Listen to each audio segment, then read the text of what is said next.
Saya mau mulai ke pertanyaan kenapa pertama nih. Oke. Itu basic banget, Ustaz. Nggak apa-apa. Nggak ada yang basic kalau kenapa. Yang basic tuh how to. Tapi malu juga nih nanya kayak gini sebenarnya. Kenapa harus Allah ya? Bukan. Kenapa? Kenapa di antara semua yang diperintahkan, yang paling diutamakan, yang selalu disebut-sebut sebagai tiang adalah sholat? Keren banget. Kenapa sholat? Keren banget.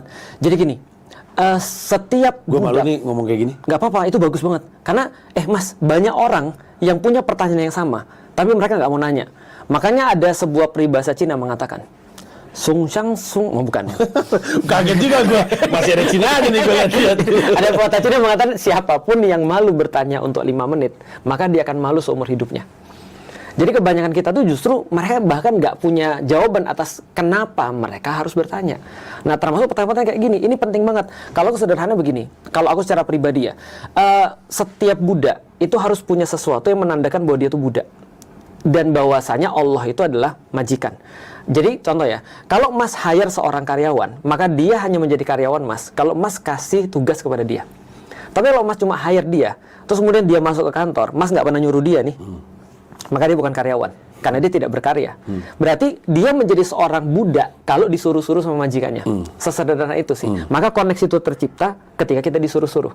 Nah, pertanyaannya adalah, sholat ini kan muncul setelah kita punya koneksi bahwasanya kita adalah seorang hamba. Nah, kalau ada orang yang sudah benar-benar tahu tuannya siapa, dan bahwa dia adalah seorang hamba, maka dua yang tadi sudah terpenuhi itu. Maka berikutnya baru disuruh sholat. Karena setiap hamba memerlukan sebuah validasi bahwasanya dia seorang hamba. Maka seorang pecinta akan memerlukan validasi ketika dia mencintai seseorang. Kamu mau aku apa sih? Maka biasanya kalau ada orang yang mencintai seseorang, pertanyaan sederhana, mau makan apa? Kamu mau pergi kemana? Dengan kata lain dia cuma bilang ini, kamu mau aku apa?